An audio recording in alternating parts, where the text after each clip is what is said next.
অলপ পিছত মাংস বনাই ল'ব। কথা হ'ল কি ঘৰ আহি পাই গ'লো, ইমান গৰম লাগছে আৰু থাকিব পৰা নাই। আৰু আহোঁতে যাওঁতে যিমান ফুলা সৰহকৈ পৰি এই চাৰ্টটো চাইছোন গাইছ, এইটো কালি পিন্ধি যোৱা চাৰ্ট বুলি ক'ব নহয় বাই ক'ত এইগিলা ক'লা হৈ গৈছে। সেয়া তাতে অকণমান মাজিও দিছোঁ, দেখা নিচিনা ক'লা হৈ গৈছে ধৰ চৰে বালি পৰাৰ কাৰণে।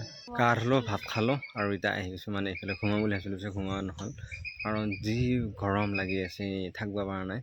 আহি গ'ল সেইকাৰণে ইয়াত লাগি আৰু এই পানী কমছে গাইছ, কিন্তু এই ৰোৱাগিলাক সেইগিলা দিছেনে ৰোৱাগিলাক কি হৈ গৈছে সেইগিলাক যাতে অলপ বতাহত বহি আছোঁ, মানে থিয় হৈ আছোঁ। কিছু টাইম ৰেষ্ট ল'লোঁ, ৰেষ্ট লৈ পেলাই আহিলোঁ। মাইনাই মাতি আছিল পিলু চেনাকেইটা কেতিয়া পায়, ময়ো যাই পেলাই চাই আহিলোঁ এই তাৰ পাই। তাৰপৰা চাই আহি নাই শব্দ শুনি আছোঁ, কিন্তু নাই এইকেইটা পিলু এই আহি পাইছে উঠা নাই। আকৌ সেই খেদি দিব আহিছোঁ ইফালে। কিছু টাইম ৰেষ্ট ল'লোঁ, হাঁহ খেলিলোঁ, আহিলোঁ। মইনাই তাৰমানে বঢ়িয়াকৈ পুৰা গৰমত হেৰি কৰি এই ৰুটি বনাই আছে, মানে আজি ৰুটিয়ে মাংসই খাম।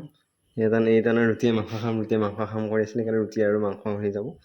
ৰুটি বনাই আছে আৰু থৈ আছে, মায়ে মাংস বনাব কৈ আছে।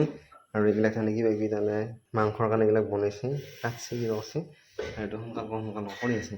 মই কিবা কিবি কৰি লওঁ, জুইকুৰা ধৰাৰ পিছতহে তাৰমানে মাংস যোগাৰ হ'ব। আৰু এইটো আছে এয়া মাংস, অলপ পিছত মাংস বনাই ল'ব। কথা হ'ল কি আজি তাৰমানে আমাৰ মাংস থাকিলেতো এনেই খৰিতে বনোৱা যায়, গতিকে খৰিতে বনোৱা যাব আৰু যোগাৰ ধৰি ল'ব। বঢ়িয়াকৈ হেৰি কৰি দিলোঁ, যোগাৰ ধৰিলোঁ। পিছত এতিয়া আকৌ হেৰি হৈছে আৰু মায়ে আহি গ'ল আৰু এই মাংস আছে। আমি গাইছ এতিয়া খাওঁ মাংস থাকিম। এই মায়ে তাৰমানে ভাতৰ লগতহে খাব, আমাক তাৰমানে এতিয়া ভাজা মাংস দিব আছে আৰু বঢ়িয়াকৈ ভাজা হৈ গৈছে, এতিয়া খাম। মাংস হৈ গ'ল গাইছ, মায়ে মাংস বনালে আৰু লৈ আহিল আৰু মই এনেকৈ গাঁৱত ভাত চাই থাকিল। আৰু এইটো মইনা, আকৌ মইনা আহি গ'ল ইফালে আৰু এই মাংস এটা থৈছে। আৰু গাইছ ইয়াতে এইটো কি আছে মইনা, এই দালিও আছে গাইছ।